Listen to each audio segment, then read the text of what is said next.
Got me penguin doorstop. Pretty cool, isn't it? I've had that for ages. Anyway, what do you think? Isn't it cool? It's quite heavy as well. You can do weights with this. Anyway,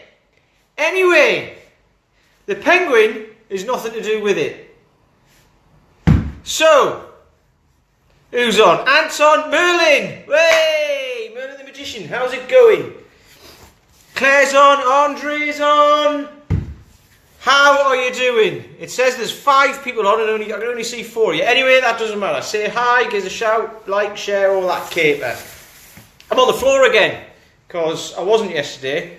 I did do that yesterday, but yeah, I just like being here. It's quite nice. It's going to save me money on furniture in the future. Anyway, not on penguins though. Hey. Yeah, I had my MOT done today. Yeah, good man, Andre. Yeah, I had my MOT done today, as in, not on my car. Yeah, sorry, my lad, you don't have to watch them. But if you like them, you know. Anyway. Yeah, I had my MOT, not on my car, on myself, because I'm old. So, you know, that's when the NHS get in touch with you, don't they, and go, you're old, go and sort yourself out, go and get checked out. So I did. And I've come up with 2.25% on something. I don't even know what it is. If it's over 10%, it's bad, and it's 2.25%, which is all right. So I just took it as I've got 2.25% chance of dying. So there's a couple of things in that. That's good. So I'm happy with that. But it wasn't really a surprise because I keep myself nice and fit and healthy and all that sort of stuff. However, I'm saying I've got a 2.25% chance of dying, but that gives me a 97.75% chance of living. So, there's a couple of things there. The way you glass half full, half empty, all that sort of caper, right? But also, the fact that it wasn't really a surprise. And there's a few things come out of this. There's a few things come out of this, as in, I've kind of begun to realise that when these things are set up to help people, it's kind of the people who need to be helped who probably won't go because they lie to themselves and they go, well, they'll probably find some stuff, so I'm just not gonna go because all this other stuff will come up and I know that happens, so everything will be fine. If I don't know, it can't hurt me. Okay. So, these are the sorts of things that happen.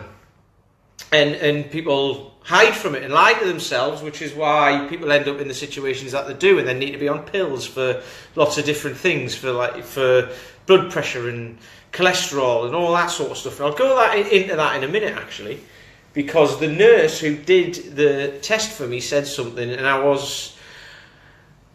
know if I wasn't happy with it or it was just, I found it a bit odd. Anyway, I'll go into that now. So she did the test, the blood pressure it's basically just blood pressure and heart rate and all that, and that was all perfectly normal, which is great. Like I said, that was it. It's the first time I've ever told the doctor the correct number of units of alcohol I drink in a week as well. Because we all lie about that, don't we? How many units of alcohol do you drink in a week? Oh, 21, Doc. Yeah.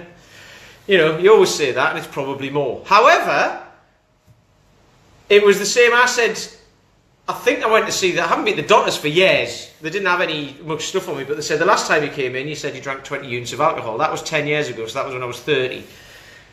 And that was a blatant out-and-out lie.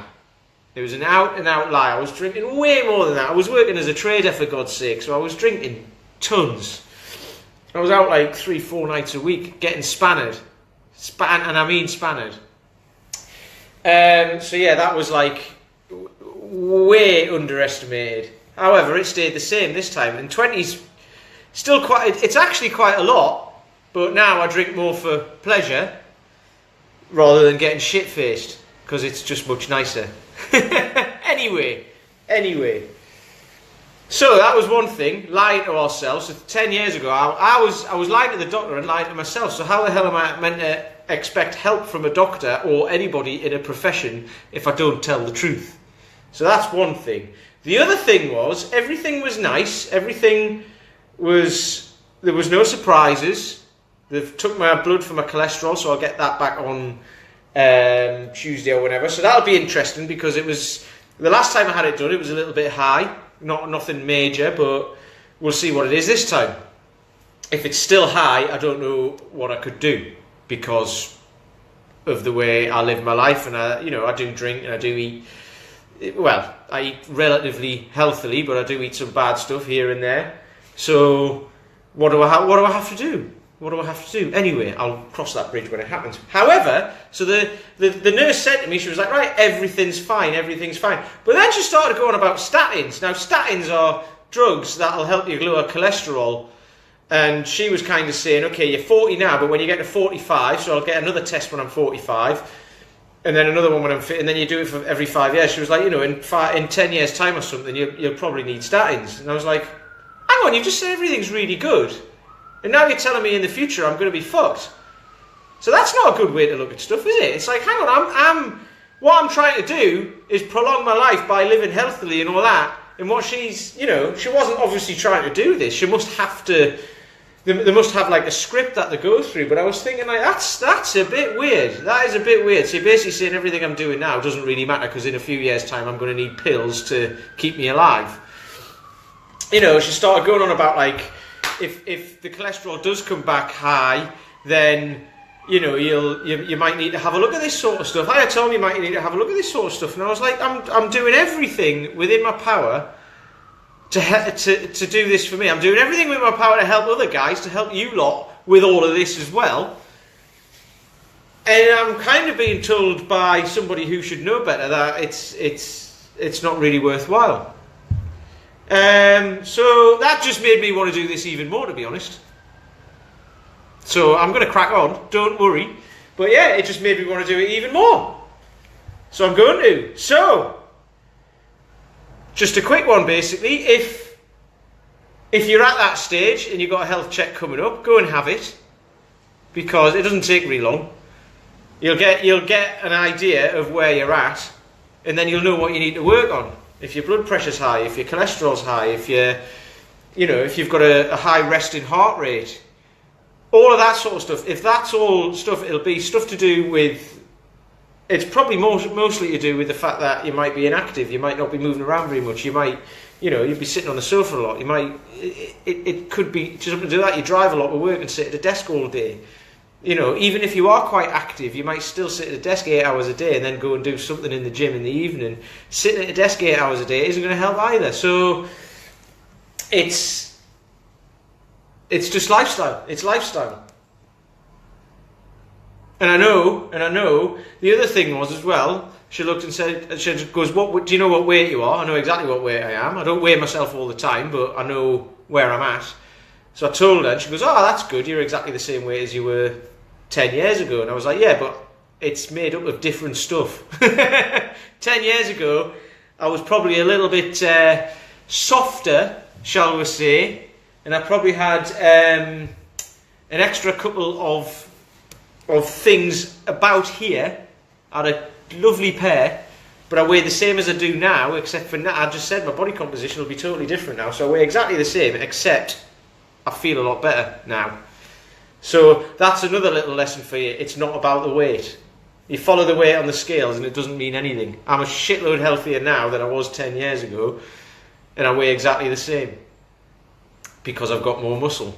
And in that 10 years, from when I was 30, technically I should have lost 5% of muscle mass. But I've actually put it on. Not bulky muscle, you can see, because I'm skinny. I'm not skinny, I've still got a bit of stuff, but I haven't, I've cheated that bit of nature as well. Anyway, if you want to know more about all this sort of stuff and how I started on it, you can find out exactly how I started below. I'll put a link below. You can find out exactly how I started. And this is where I start the guys. This is where I start everyone who downloads this program, actually, because then they come onto my email list and we'll go from there. But this is where most of the guys who come to me at BKS have started. It's just the realization that you're putting it off and putting it off and putting it off, and you can put stuff off forever. You know, you have an MOT on your car to make sure it runs, but you don't necessarily have one on yourself, which is quite frankly bonkers. So there you go. Anyway, I'll show you my penguin again, and that's not a euphemism. There it is. Right, so get your MOT done on your body, download my program, give us a shout if you've got any questions, and I'll talk to you tomorrow. Bye.